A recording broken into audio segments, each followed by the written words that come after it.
Hello प्यारे दोस्तों, स्वागत है आप सबका। इस वीडियो में हम राजस्थान के जो प्रमुख लोक देवता हैं उन पर चर्चा करेंगे और जो प्रश्न परीक्षा में आ सकते हैं संभव सारे प्रश्नों पर हम बात करेंगे। और एक बार ऐसे थोड़ा प्रयास करते हैं कि कुछ प्रश्न जो कि यहाँ से बन सकते हैं उनके बारे में थोड़ा सा हम देखते हैं। जैसे आपके सामने स्क्रीन पे अभी नजर आ रहा है, एक प्रश्न है 9 नंबर पे। बाबूजी राठौड़ की घोड़ी का नाम पूछा गया है यहाँ। तो बाबूजी राठौड़ की घोड़ी का नाम आपको अब जब पढ़ेंगे हम उस समय ऐसे ध्यान रखना है कि कोई भी लोक देवता है उनके वाहन के नाम वाहन का नाम परीक्षा में पूछा जा सकता है। गोगा जी ओल्डी किस जिले में है? इसका मतलब ये हो गया कि किसी भी लोक देवता से संबंधित कोई मंदिर है तो फिर वो कहाँ है, किस जिले में है, किस स्थान पर है, ये प्रश्न पूछा जा सकता है। राजस्थान के कौन से लोक देवता बूढ़ी विकलांग गायों की सेवा करते थे जिनकी बैलगाड़ी पूजी जाती है? तो इस तरह से उनकी कोई विशेषता है या कोई उपनाम है, जैसे कि राजस्थान के कौन से लोक देवता को औषधि का देवता कहा जाता है, इस तरह के प्रश्न बनने की संभावना वहां रहती है। लुटेरे लोक देवता, ये भी एक तरीके से उपनाम हो गया। तो कौन से लोक देवता को लुटेरे लोक देवता कहा जाता था? तो ये आपको ध्यान रखते हुए अभी जो टॉपिक हम पढ़ रहे हैं उसको अच्छे से पढ़ना है। तो शुरुआत करते हैं। अपना जो पहला सबसे पहले जिसको हम पढ़ रहे हैं, यहाँ पर एक दोहा दे रखा है और दोहे में क्या दे रखा है? पाबू हड़बू रामदेव मांगलिया मेहा पांचू पीर पधार जो गोगाजी जेहा। यानी कि यहाँ पर हमें बताने का प्रयास किया गया है कि जो राजस्थान के लोक देवता हैं उनमें मुसलमान और हिंदू दोनों में पूज्य कौन से लोक देवता हैं।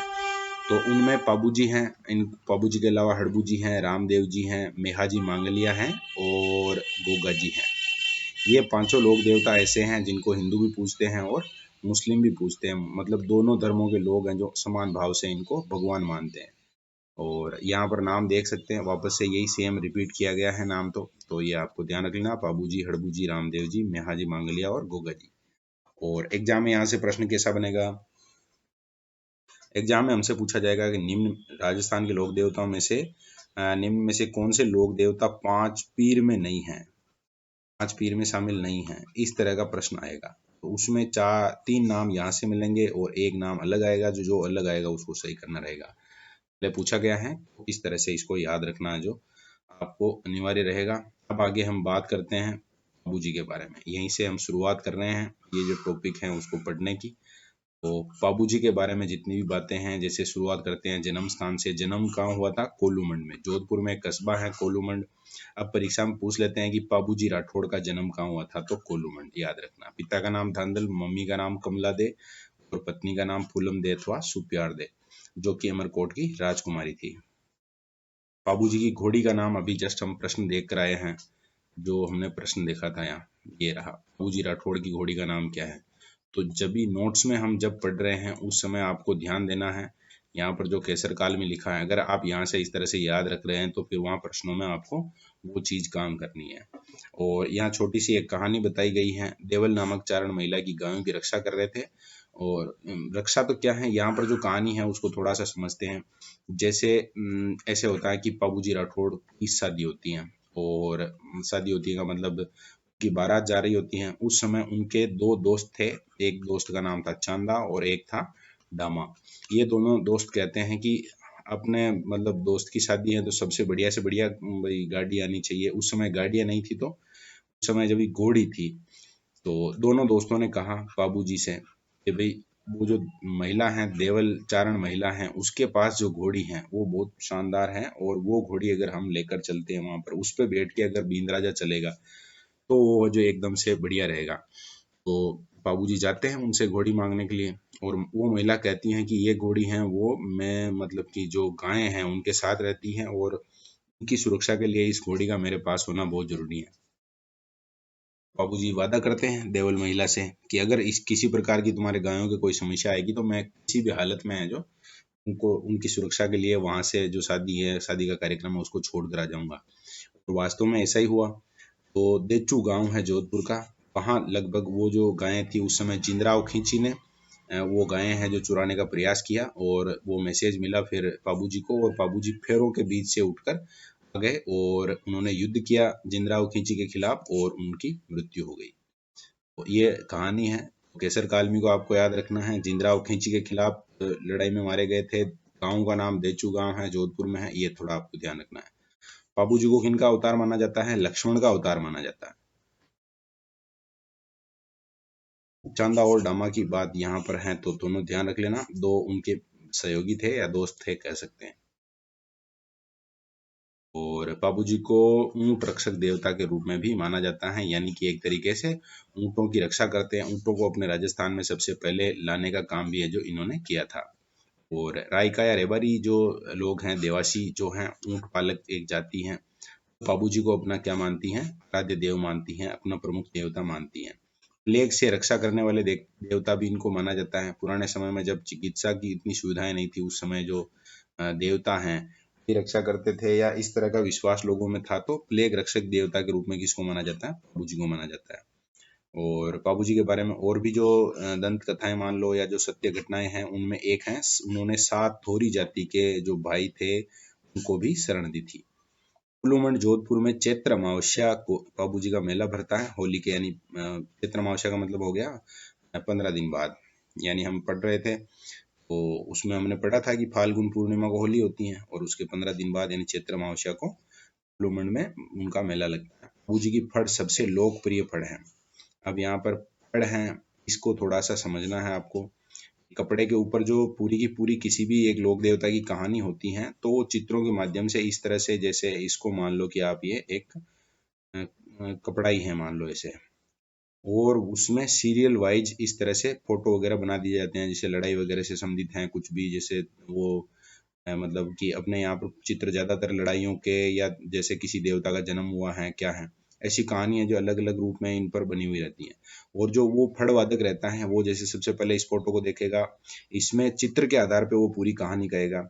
ये जैसे ही होगा तो इसको समेट लेगा, इसको इस वाले भाग को जो ऊपर ले लेगा, फिर यहाँ से जो भी है उसको बोलेगा, फिर आगे से आगे, ये मतलब फड़ वचन कहलाता है। वाद्य वगैरह बजते हैं, जैसे पाबू जी की जब फड़ बजती है, मतलब बांची जाती हैं या बोली जाती हैं, उस समय है जो रावण हत्था नामक वाद्य का उपयोग होता है। जैसे देवनारायण जी पढ़ेंगे उस समय जंतर का नाम आएगा, ये आगे आगे हम पढ़ेंगे। फड़ का मतलब हो गया कपड़े पर किसी भी कथा का चित्रण, चित्रांकन। और भील जाति के भोपे, जिनको पाबू जी के पुजारी कह सकते हैं, फड़ को गाते समय क्या बजाते हैं? रावण हत्था। रावण हत्था एक तत्ववाद्य है, राजस्थान का बहुत फेमस वाद्य है, तो ऐसे याद रखना आपको। पाबू जी के पवाड़े, पवाड़े का मतलब होता है भजन, किसी भी वीर पुरुष की याद में गाए जाने वाले जो गीत होते हैं वो। और जब ये गाए जाते हैं उस समय एक बड़े मटके के जैसा ही एक वाद्य होता है जिसको कहते हैं माट, माट बजाया जाता है। ये आपको ध्यान रखना है। तो यहाँ पर दो बातें हो गई, एक रावण हत्था बजता है, एक माट बजता है। और एक पुस्तक भी है भू प्रकाश के नाम से, और लेखक कौन है? आसिया मोड़ जी। तो ये हमने बात की थी। सबसे पहले जो हम पढ़ रहे हैं पाबूजी राठौड़ के बारे में। कोलूमंड जन्म स्थान है। थांदल, कमला देश, फूलम दे, ये इनके घरवाल मतलब कि पिताजी, मम्मी और पत्नी का नाम है। घोड़ी का नाम केसर कालमी है। फिर ये चिंद्रा और खींची से युद्ध किया था। देचू गांव में लक्ष्मण के अवतार हैं। चांदा डेमा इनके दोस्त थे। ऊँटों के रक्षक कहलाते हैं और पेट के भी रक्षक कहलाते हैं। लक्ष्मण के अवतार हैं। थोरी भाइयों को इन्होंने शरण दी थी। कुल्लूमंड में इनका मेला लगता है। इनकी फड़ सबसे लोकप्रिय फड़ है। लंबी फड़ है वो देवनारायण जी की है, इनकी फड़ है वो सबसे लोकप्रिय है। लोकप्रिय का मतलब हो गया जनता है जो ज्यादा पसंद करती है सुनना, बस कुल मिला के ऐसे समझना आपको। वाद्य रावण हत्था और माठ दोनों बजते हैं। और इनसे संबंधित जो साहित्य है उस साहित्य का नाम क्या है, मतलब जो किताब है उसका नाम क्या है? भू प्रकाश। लेखक कौन है? आसिया मोड़ जी। आगे हम बात करते हैं रामदेव जी, बाबा रामदेव। और रामदेव जी तंवर तंवर वंशीय राजपूत थे। और जन्म कहाँ हुआ था? तो उंडू कश्मीर, बाड़मेर। पिताजी का नाम अजमल दे, मम्मी का नाम मैना दे, पत्नी का नाम नेतल दे, जो कि अमरकोट की राजकुमारी थी। और मंदिर कहाँ बना हुआ है? तो मंदिर बना हुआ है रुनीचा रामदेवरा, और जिला अगर पूछ ले तो जैसलमेर। और यहाँ पर एक बावड़ी है जिसका नाम है परचा बावड़ी। पहले जो भगवान रामदेव जी ने, बाबा रामदेव जी ने जो चमत्कार बताए थे, उनको अपने यहाँ लोग बाग, लोकल लोकल जो लैंग्वेज है उसमें पर्चा कहते हैं। यानी पर्चा यानी चमत्कार एक तरीके से। आपने अगर कहानी सुनी है कहीं पर, तो जैसे कोई एक बनिया होता है और रामदेव जी हैं जो उससे पूछते हैं कि यहाँ तुम्हारे पास जो बैग रखे हैं इनमें क्या है। बनिया सोचता है कि अगर मैं शक्कर के लिए कहूंगा तो फिर ये खा जाएगा, थोड़ी बहुत ले लेगा, तो वो कहता है कि नमक है। लेकिन बाद में ऐसे होता है कि जब वो चेक करता है तो वास्तव में नमक होता है। तो ये जो घटना थी इसको हम कह सकते हैं कि ये क्या था? एक तरीके से चमत्कार था। और एक वो घोड़े वाली कहानी देखी होगी आपने कि घोड़ा जो उड़ने लग जाता है, इस तरह की। तो वो सारी जो चीजें हैं वो पर्चा कहलाती हैं। पर्चा बावड़ी रूणीचा में है। रामदेव जी ने खुद एक पुस्तक लिखी है, नाम है उसका 24 बाणियां। अनमोल वचन मान लो, एक तरीके से अनमोल वचनों का संग्रहण इसमें है। और अपना एक स्वतंत्र पंथ चलाया था, नाम है उसका कामड़िया पंथ। कामड़िया पंथ का एक डांस बहुत फेमस है, नाम है उसका तेरह ताली। पादरला एक गांव है, और पादरला गांव में इस नृत्य की शुरुआत होती है। मांगी बाई जो है वो काफी इसके लिए प्रसिद्ध है। भाद्रपद शुक्ल एकादशी के दिन रामदेव जी ने जीवित ही समाधि ली थी, और इस कारण से ये भाद्र शुक्ल एकादशी आपको याद रखना है। भाद्र शुक्ल दशमी को डालीबाई मेघवाल ने समाधि ली थी। अब यहाँ पर जब भी जोड़ बाकी करेंगे तो एक दिन पहले की बात ऐसे समझ लेना। और डालीबाई कौन थी, तो ये रामदेव जी की धर्म बहन थी। रामदेव जी के मंदिर में जिनकी पूजा होती है वो होते हैं पगलिये। पगलियों को पूजा जाता है, ये थोड़ा आपको ध्यान रखना है। कुछ ऐसे शब्द हैं, शब्दावली हैं जो रामदेव जी से संबंधित हैं, जिनमें नेजा है। नेजा का मतलब हो गया रामदेव जी का झंडा, जिसमें 5 अलग अलग कलर के कपड़े के वो जो उनको मिला के और मतलब सिल के और जो बनाया जाता है। और लीलो का मतलब जो रामदेव जी का जो घोड़ा था वो नीले रंग का था, इसी कारण उसका नाम क्या, लीलो। जम्मू का मतलब होता है रामदेव जी का जो जागरण होता है वहां मंदिर में वो। और मेघवाल जाति के जो भक्त होते हैं उनको कहा जाता है रिखिया। तो इस तरह से हमने ये बात की थी बाबा रामदेव जी के बारे में। तो बाबेरी बीज हम पढ़ के आए हैं त्योहारों में, जब भी हमने पढ़ी थी उस समय।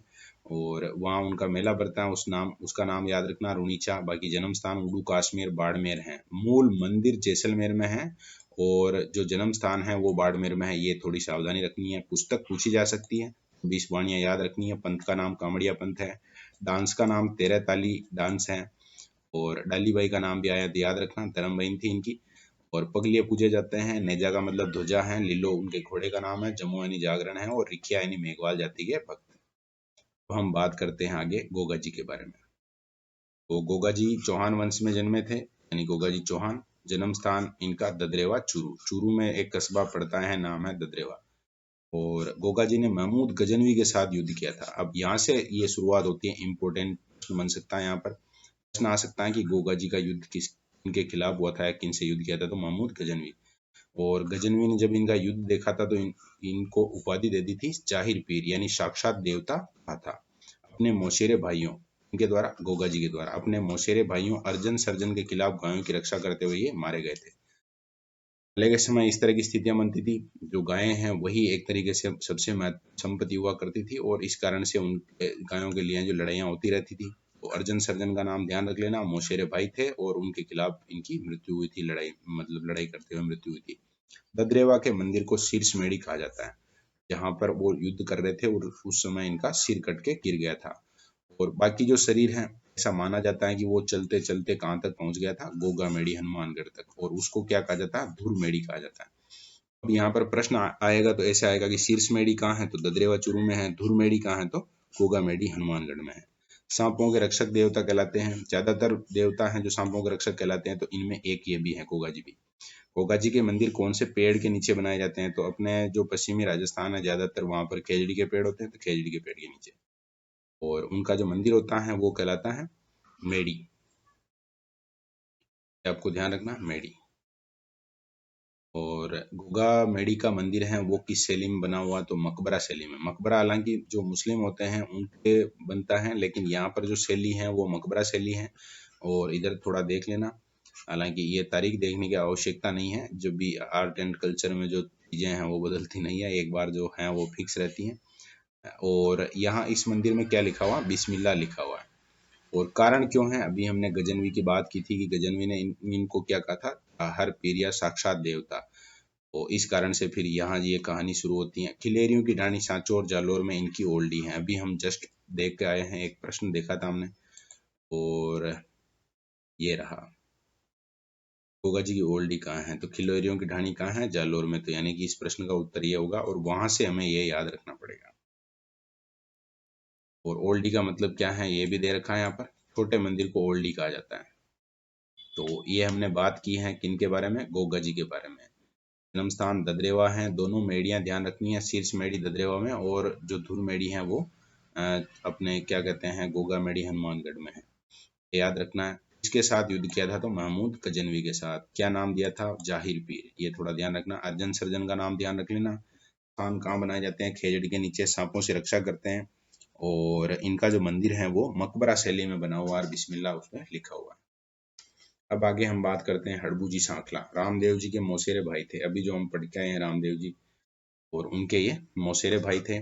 जोधा को इन्होंने मंडोर जीतने का आशीर्वाद दिया था। मतलब एक तरीके से कहा था कि भाई तुम मंडोर जीत जाओगे, राजा बन जाओगे। हमने कहानी पढ़ी थी, एक तरीके से हिस्ट्री भी अभी पढ़ रहे हैं, तो वहां पर हमने पढ़ी थी कि रणमल की जब हत्या हो जाती है तब जोधा है वो बीकानेर के काहुनी गांव में शरण लेता है, और उसी समय वो इनके संपर्क में आता है हड़बू जी के। और हड़बू जी कहते हैं कि भाई टेंशन मत ले, तू जो आने वाले समय में किसका कहाँ का राजा बनेगा? मंडोर का, उसको जीत लेगा। और फिर वो जीतता है। इसी कारण फिर वो बेंगटी जोधपुर नामक गांव है वो किनको सौंप देता है? हड़बू जी सांखला को सौंप देता है, जहां पर ये क्या करते थे? बूढ़ी तथा विकलांग गायों की सेवा करते थे। अब ये भी अपने प्रश्न देखा अभी, यहाँ पर ये प्रश्न है, राजस्थान के कौन से लोक देवता बूढ़ी विकलांग गायों की सेवा करते थे और आजकल जहाँ उनकी वो जो बैलगाड़ी है उसकी पूजा की जाती है? तो ये आपको ध्यान रखना है, वो हड़बू जी सांखला है। और आगे हैं, जोधपुर के महाराजा थे अजीत सिंह जसवंत सिंह के पुत्र, और उन्होंने मंदिर निर्माण करवाया था इनका। और आज भी पूजा होती है, किसकी पूजा होती है? बैलगाड़ी की पूजा होती है हड़बू जी। बैलगाड़ी की पूजा क्यों होती है? कारण है कि इसी बैलगाड़ी में वो जो गायों के लिए अकाल के समय में विकलांग और बूढ़ी गायों के लिए जो घास भर के लाते थे, घास उनको खिलाते थे, इस कारण से उसकी पूजा की जाती है। प्रभु जी का वाहन माना जाता है किसको? सियार को। और उनको शकुन शास्त्र का भविष्य जानने वाले ऐसे व्यक्ति के रूप में उनको जाना जाता है। शकुन शास्त्र का ज्ञाता उनको माना जाता है। ये आपको याद रखना है, बहुत अच्छे से याद रखना है। तो ये हमने बात की थी हड़बू जी के बारे में, बहुत ज्यादा वर्णन नहीं है। रामदेव जी से संबंध है, उनके मौसेरे भाई हैं। बाकी राव जोधा के समय के हैं। ऐसे इस तरह का कोई प्रश्न बन जाए जैसे किस शासक के समकालीन थे, तो जोधा यहाँ नाम आया है, इसका मतलब आपको समझ आना कि जोधा के समकालीन है। और गांव का नाम ध्यान रखना, बेंगटी जोधपुर। फिर बैलगाड़ी का ध्यान रखना है, ये इंपॉर्टेंट बात है। ये बूढ़ी तथा विकलांग गायों की सेवा करते थे। और हड़बू जी के वाहन का नाम, जैसे वहां हमने केसर काल में पढ़ा था, और भी जो भी हम पढ़ेंगे, यहाँ सियार का ध्यान रखना। हड़बू जी का वाहन किसको मानते थे? सियार को। आगे है मेहाजी मांगलिया। मेहाजी मांगलिया का जो मुख्य मंदिर है वो जोधपुर में कस्बा है बापड़ी।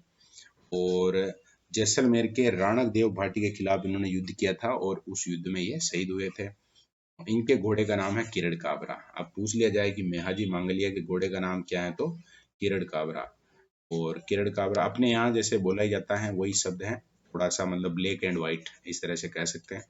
इनके बोपों की वंश वृद्धि नहीं होती है, अर्थात ये अपने वंश को आगे बढ़ाने के लिए क्या करते हैं? इनको गोद लेना पड़ता है, संतान है जो गोद लेते हैं ये। और मेला कब लगता है? कृष्ण जन्माष्टमी के दिन लगता है। वो बहुत ज्यादा नहीं है। मेहाजी मांगलिया के बारे में बापिणी कस्बा ध्यान रखना है, राणकदेव भाटी के खिलाफ इन्होंने लड़ाई की थी, और किरण काबरा आपको याद रखना है। नेक्स्ट है तेजाजी। तो वीर तेजाजी के बारे में क्या है? एक बात तो ये है, क्योंकि आरएस में प्रश्न आ गया था उस समय 2016 वाले एग्जाम में, तो ये थोड़ा हमें ध्यान रखना पड़ेगा। 5 पीर में तेजाजी का नाम नहीं आता है, ये आपको ध्यान रखना है। और जन्म कहाँ हुआ था? तो खरनाल में। खरनाल कौन से जिले में पड़ता है? नागौर में। जाट परिवार में इनका जन्म हुआ था, है ना। धोलिया इनकी गोत्र थी, ये सभी जगह आपको पता होगा। और पत्नी का नाम क्या था? पेमल, आपको ध्यान रखना है। और यहाँ पर ये याद क्यों रखना है उसका कारण आगे यहाँ देख रहे हैं हम, कि इनके जीवन में जो कहानी आती है वो यहीं से आती है कि वो जाते हैं अपने ससुराल पनेर, जो कि कहाँ पड़ता है? अजमेर। और उस समय सुरसुरा नामक एक जगह है अजमेर में ही, वहां पर लाछा नामक गुज्जर महिला की गायों को बचाते हुए ये घायल हो जाते हैं, और वहीं पर एक सांप के काटने से इनकी मृत्यु हो जाती है। तो ये आपको ध्यान रखना है, जगह का नाम है सुरसुरा अजमेर, और ससुराल का नाम है पनेर अजमेर। जोधपुर के महाराजा अभय सिंह के समय पर्वतसर नागौर में इनका मंदिर बनाया गया था। ये अभय सिंह वही है, मतलब कि जो जोधपुर के महाराजा हैं। तो थोड़ा सा यहाँ अपने को ध्यान रखना है। तेजा जी को भी क्या माना जाता है? सर्प रक्षक देवता माना जाता है। और एक बीमारी होती है काला बाला, उसका इलाज भी इनके मंदिरों में होता है, इस कारण से काला बाला का देवता भी इनको माना जाता है। हल जोतते समय किसान है जो तेजा जी का गीत गाते हैं, और जिसको अपने यहाँ अपने लोकेलिटी में क्या कहा जाता है? तेजा कहा जाता है। इसमें ढोलक है और वो जो ताली होती हैं, इसके अलावा एक अलगोजा वाद्य भी बजाया जाता है, तो ये आपको ध्यान रखना है। 2010 में तेजाजी पर डाक टिकट जारी किया गया था और सचिन पायलट राजस्थान के सूचना प्रसारण मंत्री थे अजमेर से। 2010 याद रखना है। डाक टिकट कब जारी किया गया, इस तरह आ जाए तेजाजी पर डाक टिकट कब जारी किया था, 2010 में, ये याद रखना आपको। तेजाजी की बहन बुंगरी माता का मंदिर कहाँ है, तो खरनाल नागौर में है। ये भी और एक महत्वपूर्ण प्रश्न बन सकता है, याद रखना आपको।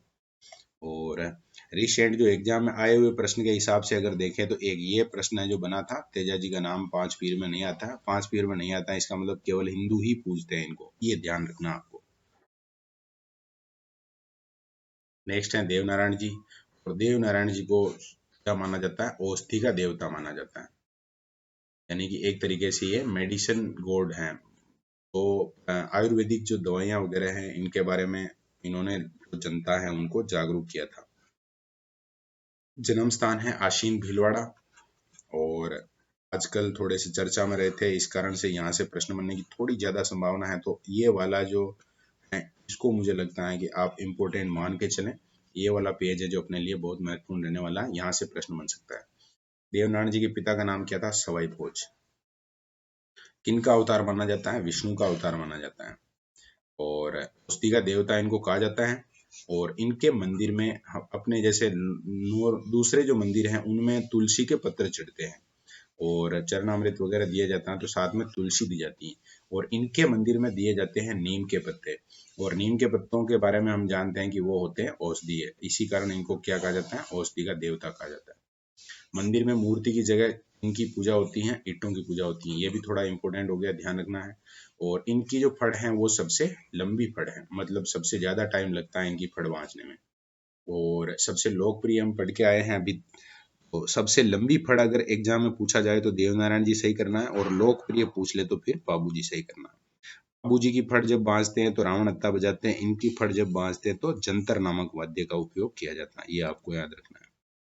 और इस इनकी जो ये फड़ है इस पर भी डाक टिकट जारी हो चुका है, मतलब गवर्नमेंट जो ज्यादातर इस तरह की जब भी संभावना बनती है तो डाक टिकट जारी करती है, ताकि वो बहुत आने वाले समय तक है जो यादगार रहे। मेला कब लगता है, भाद्र शुक्ल सप्तमी, इस तरह से इसको भी याद रख सकते हैं आप। अपने यहाँ जो जागरण होता है भादवी छठ ऐसे बोलते हैं, भाद्र शुक्ल सप्तमी के दिन यानी उससे नेक्स्ट जागरण के अगले दिन है जो मेला होता है। मंदिरों में आशीन भीलवाड़ा का मंदिर सबसे फेमस है, इसके अलावा जोधपुरिया, टोंक, देवमाली, अजमेर और अपने आसपास में भी बहुत सारे मंदिर हैं, जैसे करेड़ फेमस हैं जगह मंदिर में, ये आपके जीके में आएगा नहीं, अपने लोकेलिटी के हिसाब से बता रहा हूँ मैं। सोईपुर के आसपास में जैसे मोचड़िया मंड है, वो सारे ही मंदिर हैं। इसी तरह इनके बड़े स्तर पर जो मंदिर हैं वो ये 3 नाम याद दे रखे हैं जो आप याद रखेंगे, आसीन, जोधपुरिया, देवमाली। आगे बात करते हैं देव बाबा। इनका मुख्य मंदिर कहाँ है, नगला जहाज, यानी कि नगला जहाज भरतपुर में इनका मुख्य मंदिर है। और ये काम करते थे पशु चिकित्सा का, वेटरनरी डॉक्टर थे एक तरीके से, ऐसे मान लेना। और इनको अगर खुश करना है तो क्या करना पड़ेगा भाई, पशु चिकित्सक थे, तो पशुओं का ध्यान रखने वाले लोगों को अगर आप खाना खिलाएंगे तो ये खुश हो जाएंगे, यानी ग्वालों को भोजन करवाना पड़ता है देव बाबा को खुश करने के लिए। और इनका मेला लगता है ऋषि पंचमी, भाद्र शुक्ल पंचमी के दिन, पितृ शुक्ल पंचमी के दिन भी मेला लगता है। तो अब जो जिन लोक देवताओं में अगर हम कम वर्णन देख रहे हैं वहां पर क्या चीज याद रखनी है, एक तो मुख्य मंदिर, हमेशा वो प्रश्न पूछे जाने की संभावना है, और कोई अगर विशेषता है तो वो याद रख सकते हैं। मल्लीनाथ जी मारवाड़ के राठौड़ राजा थे, और मारवाड़ के राजा थे यानी कि मारवाड़ में भी बाड़मेर खास तौर से, तो ये आपको याद रखना है। मुख्य मंदिर कहाँ है, तिलवाड़ा बाड़मेर में है। और 15 दिन तक यहाँ उनका उनके नाम पर जो मेला लगता है, पशु मेला, मालानी नस्ल के, मालानी का मतलब ही ये जो क्षेत्र है तिलवाड़ा का आसपास का क्षेत्र वो मालानी कहलाता है, और मालानी नस्ल के पशु का क्रय विक्रय इस मेले में होता है, ये आपको याद रखना। होली के अगले दिन से यानी चैत्र कृष्ण एकम से वो फिर अमावस्या तक मेला चलता है। मल्लीनाथ जी भविष्य वक्ता थे, जब भी हम बात करके आए अड़बू जी के बारे में, शकुन शास्त्र, और या मल्लीनाथ जी है वो भविष्य वक्ता, ऐसे याद रखना है। और इनकी पत्नी का, रानी का मंदिर भी है मालाजाल बाड़मेर में। नेक्स्ट है तल्लीनाथ जी। गोगादेव राठौड़ भी इनको कहा जाता है, पूर्ण का देवता भी इनको कहा जाता है, तो ये थोड़ा सा आप ध्यान रखेंगे। शेरगढ़ जोधपुर के राजा थे, और इनके गुरु थे जलंधर नाथ, ऋषि जलंधर। जालोर हम पढ़ते हैं, थोड़ा ध्यान रखेंगे, इनके गुरु थे जलंधर नाथ। मुख्य मंदिर कहाँ है, पांचोटा में, और पांचोटा कहाँ है, जालोर में। और सबसे मेन जो है बात वो है, हम अगर प्रश्न बनता है तो मुझे लगता है कि यहाँ से प्रश्न बन सकता है, ओरण का देवता किनको कहा जाता है। ओरण का मतलब होता है, जैसे कोई मंदिर है उसके आसपास की कुछ जमीन होती है, वहां पर कोई भी व्यक्ति पेड़ पौधों को नहीं काट सकता, तो अपने यहाँ जैसे उसको बन्नी कहा जाता है ना। बन्नी एक शब्द शादी विवाह के समय यूज किया जाता है, वो नहीं है यहाँ पर। जो शब्द है ये बन्नी का मतलब हो गया एक तरीके से ओरण। और ओरण के देवता कौन है, तो तल्लीनाथ जी, ये आपको याद रखना है, यहाँ लिखा हुआ भी है ऊपर भी, पहले हम देख सकते हैं, तल्लीनाथ जी ओरण के देवता। फिर है बिग्गा जी, मुख्य मंदिर रीडी बीकानेर में है, ये भी गायों की रक्षा करते हुए शहीद हुए थे, और जाखड़ समाज के लोग हैं उनके ये क्या है, कुल देवता है। बिग्गा जी रीडी बीकानेर। खेतला जी सोनाणा पाली में इनका मंदिर है, चैत्र शुक्ल एकम को मेला लगता है और हकलाने वाले बच्चों का यहाँ पर इलाज होता है। तो खेतला जी का मंदिर कहाँ है, सोनाणा पाली में। हरिराम जी झोरड़ा नागौर में मंदिर है, और वहां पर पूजा होती है सांप की बाम्बी की, ये थोड़ा आपको ध्यान रखना है, ये इस कारण से इम्पोर्टेंट हो सकते हैं। मुख्य मंदिर झोरड़ा नागौर में है, सांपों से रक्षा करते हैं ये भी। और भाद्र शुक्ल पंचमी को मेला लगता है, और मंदिर में किसकी पूजा होती है, सांप की बाम्बी की पूजा होती है। आगे हैं झरड़ा जी, पाबू जी के भतीजे थे, और पाबू जी की जब हत्या हो जाती है, एक तरीके से हत्या कह सकते हैं, और वो युद्ध में जब मारे जाते हैं तो कौन मारता है, जिंदराव खींची। और उस समय पाबू जी के बड़े भाई को भी मार दिया जाता है, और जिंदराव खींची का जन्म जिंदराव खींची है वो मारने वाला होता है, चायल का राजा। फिर झरड़ा जी हैं, उनको जब पता चलता है कि भाई ये जिंदराव खींची ने मेरे अक्सा और इस तरह से मतलब कि पिता हैं उनकी अंकल की हत्या की थी, तो फिर ये है जो उनसे बदला लेते हैं, यानी कि चायल का जो राजा जिंदराव खींची है उसको ये क्या करते हैं, मारते हैं। और इनके मंदिर जैसे कोलूमंड में पाबू जी का मंदिर भी है, ये पाबू जी के खुद के भतीजे ही हैं, तो उनका मंदिर भी यहाँ है। और उसके अलावा और कहाँ है, सिम्बुदड़ा बीकानेर में है, तो ये आपको ध्यान रखना है। भूपनाथ भी कहा जाता है, हिमाचल प्रदेश में इन्हें बालकनाथ कहा जाता है। जब भी ये घटना होती है कि ये जो अपने पिता की और चाचा की हत्या का बदला ले लेते हैं, तो उसके बाद ये कहाँ चले जाते हैं, हिमाचल प्रदेश में चले जाते हैं तपस्या करने के हिसाब से। इनका नाम जो रूपनाथ हो जाता है, कुछ जगह इनको क्या कहा जाता है, बालकनाथ कहा जाता है। झुंझार जी जन्म स्थान है इमलोहा सीकर, लोहा कस्बा है सीकर में, और वहां पर जन्म हुआ था झुंझार जी का। शालोदड़ा गांव का नाम है ये, और यहाँ पर इनकी मृत्यु हुई थी, गायों की रक्षा करते हुए मारे गए थे। और इनका जो स्थानक होता है वहां पर दुल्हा दुल्हन तथा उनके 3 भाई की मूर्तियां बनी हुई हैं। थोड़ा सा आपको ध्यान रखना है, शालोदड़ा में जो मंदिर है झुंझार जी का, तो वहां पर दुल्हा एक हो गया, जैसे मान लो कि दूल्हा है और दुल्हन है, इसके अलावा 3 भाइयों की मूर्तियां जो वहां बनी हुई हैं, ये आपको याद रखना है, ये इंपॉर्टेंट प्रश्न बन सकता है। इस तरह से प्रश्न आएगा कि कौन से लोक देवता के स्थानक पर दुल्हा दुल्हन तथा 3 भाइयों की मूर्तियां बनी हुई हैं, तो फिर हमें सही करना है झुंझार जी। और रामनवमी के दिन है जो झुंझार जी के वहां पर मेला लगता है। फिर आगे है साथू गांव वाले वीर फत्ता जी, फत्ता जी का जो मुख्य मंदिर है साथू गांव जालोर में है, और भाद्र शुक्ल नवमी को इनका मेला लगता है। आलम जी दोरी मन्ना बाड़मेर में इनका मुख्य मंदिर है। आलम जी का दोहरा नाम सुना होगा आपने। आलम जी को घोड़ों का रक्षक देवता कहा जाता है। अभी तक हम सर्प रक्षक और ये पढ़ते आ रहे थे, जो घोड़ों के रक्षक देवता हैं वो कौन है, आलम जी हैं। आलम जी जेत मल्होत्र राठौड़ थे, मतलब उनका जो वंश है उसके बारे में यहाँ बात की जा रही है। हमें याद रखना आलम जी के बारे में, सबसे मेन स्थान कहाँ है, मंदिर कहाँ है, धोरी मन्ना में, और क्या कहा जाता है, घोड़ा रक्षक देवता। आगे हैं केसरिया कुंवर जी। केसरिया कुंवर जी कौन थे, गोगा जी के सुपुत्र, और सांपों से ये भी रक्षा करते हैं। मामादेव, मामादेव के बारे में आपको ध्यान रखना है कि इनको बरसात का देवता कहा जाता है, मतलब ये बारिश लाते हैं, इस तरह से आप याद रख सकते हैं। राजस्थान में भाई शुरू से ही अकाल की ऐसी परिस्थितियां रही हैं, तो कोई ना कोई देवता ऐसे होने ही चाहिए जिनकी आराधना करने पर बारिश हो जाए, तो मामा देव है। और इनका मंदिर नहीं होता है, मंदिर की जगह होता है तोरण। और बलि दी जाती थी, है ना, आजकल नहीं दी जाती है, भैंसे की बलि देनी पड़ती थी, और फिर भैंसे की बलि देने से ये खुश होते थे, ऐसा माना जाता था, तो ये आपको याद रखना है। आगे हैं डूंगजी जोहार जी। बाठोट पाटोदा एक जगह है सीकर में, वहां के ये सामंत थे, और अमीरों को लूट कर उनका धन है वो गरीबों में बांट दिया करते थे। अंग्रेजों की नशीराबाद छावनी लूटने के कारण है जो ये थोड़े ज्यादा ही चर्चा में रहे थे, और हमें याद रखना है इनको लुटेरे लोक देवता के नाम से जाना जाता है, क्योंकि ये अमीरों से, या जो अंग्रेज हैं मान लो, अमीरों का मतलब मान लो, अंग्रेजों से लूट कर जो धन होता था उसको गरीबों में बांटते थे। और इनकी मदद करने वाले दो नाम हैं, लोहड़जी जाट और करणाजी मीणा, तो ये आपको याद रखने हैं। और जो लुटेरे लोक देवता हैं, यहाँ पर आकर अपना जो ये लोक देवता वाला टॉपिक है वो कंप्लीट होता है। और नेक्स्ट यानी कि कल हम प्रयास करेंगे कि जो लोक देवियाँ हैं उन वाला वो जो टॉपिक है उसको कंप्लीट करें। आज मुझे लगता है कि ठीक ठाक दौरान आपका हो गया होगा। इससे नोट्स में भी एक बार और से देखना है और खुद ही इमेजिन करने हैं बहुत सारे प्रश्न। जैसे यहाँ से प्रश्न बन सकता है कि लुटेरे लोक देवता, अभी हम जस्ट देख के भी आए हैं राजस्थान राजस्थान में कौन से देवता हैं जिनको लुटेरे लोक देवता कहा जाता है। ये रहा प्रश्न, लुटेरे लोक देवता के नाम से, तो यहाँ पर जो पहला ही ऑप्शन है वो सही हो जाएगा।